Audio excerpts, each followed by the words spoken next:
Well, hey there. Welcome to Aaron's. I'm Aaron. My name's Aaron. 31 days. 'Tis the season of horror. And today I will be reviewing Bring Her Back, spoiler free for you, because I want you to still watch this movie and enjoy it. You know, what scares us is personal to us, and I love that about horror. What scares you may not scare me, so we can have difference of opinion.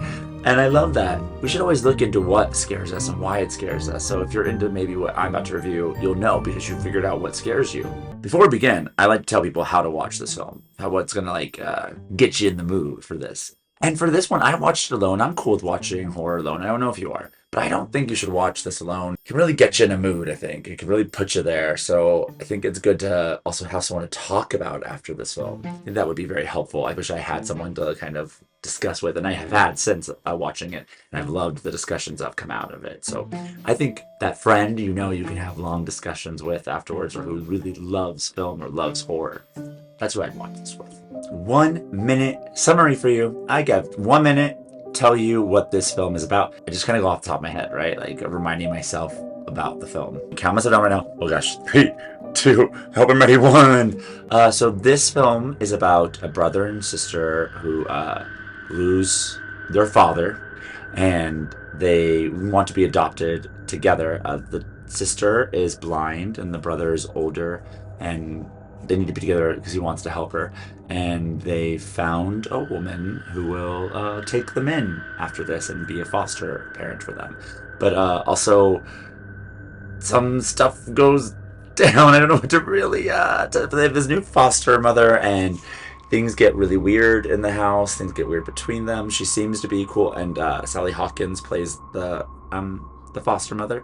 And then they have a new brother. She has a son, and he seems to be mute.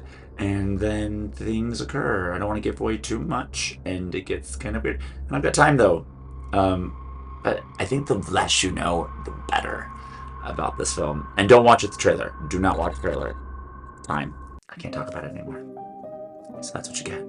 Sorry, that wasn't in depth, but I mean it. It's that less you know, the better. 1 minute review. I like to give spoiler-free reviews and spoiler-free summaries, so I just have a minute to tell you what I thought about this film. Let's do this. We're going in 3, 2, 1. Love this film. Freaking love this film. This is my kind of, I like a whole lot of different kinds of horror, but this one really hit me. It was really for me. It left me reeling after it. It really goes there. So if you're like someone that's like, oh, what the heck, no one died, or this didn't happen, or they didn't really show anything, it goes there. Don't worry about that. I don't want to say too much about it because it's spoiler free, but it goes there. It feels like a lot. It feels like a lot. And so if you're not ready for a lot, don't watch it. But this was for me. It's very psychological. It deals with a lot of big issues like grief, dealing with grief, loss, and how it haunts us, and how we'll do about just about anything and everything to not feel, right? Not feel those things, and how we can unhealthy ways move on. So yeah, it hits a lot of psychological things of that nature. Good. My minute's over. I can't tell you anything else. I can't talk about it anymore. Go see it. Aaron's categories. Horror. What a broad subject. What a broad genre. So many different things that scare us. So I thought it'd be fun, instead of giving genres to things, I want to dissect horror deeper in fun ways. So I'm going to give you little categories that might help you understand if you need to see this film, or if this film is something that would be for you. So my first category for this, ritual. This is ritualistic. There's a lot of rituals, stuff, sacrifice stuff kind of thing going on. So if that's not for you, rituals are in it. Witchcraft kind of stuff is in this, otherworldly kind of stuff. And this deals with death. People have passed on. Definitely dealing with death in this. Haunting. This will haunt you. So it's not like there's like, ooh, ghost haunting, but it will haunt you. It's haunting. It will stick with you. It will be a part of you, your life. For me, at least, it was. So psychological on that note, right? Which has also now become a really broad horror subject of psychological horror, but it's dealing with mental health and the ways that we grieve. Stick the ending. So I don't like to give spoilers, but I do like to talk about the endings of horror films without telling what happens, because I think it matters to if I should see this film. There's so many good horror movies and then the ending happens and it ruins the film, ruins it.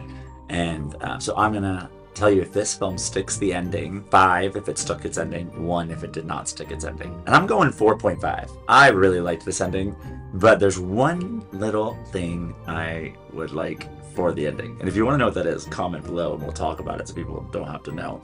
But there's one thing that I really wish that it went there, that it just did that, because it felt like it was gonna. So a 4.5, great ending, great ending. You will not be disappointed, but you know, that whole expectation thing, I had an expectation. I actually didn't have an expectation, to be honest. I just thought they would. I just felt it. It was like, oh, we're gonna do this. Let's talk about it though in the comments so other people can enjoy. Stab again. Stab again? Now, Aaron, what is that? Well, stab again. What does that mean? Would I watch this film again? When I take a stab at this film again? Sometimes there's a film I really did not like, but I would be like, you know what? I'll stab it again. I think it deserves a second chance. Maybe it was me. But then there's also films that I love to be like, I cannot stab that again. I don't want to see that again. Would I stab this again? Yes. I know. It really affected me. It really did get to me. Yeah, I want to watch it again. I want to decipher it again more. I want to watch it with someone else, though. Why am I tearing up? It's wild. I want to watch it with someone else to see what happens with them, because I didn't watch this. I watched it. I don't know why it's affecting me emotionally, but I'm letting it. I'm allowing it.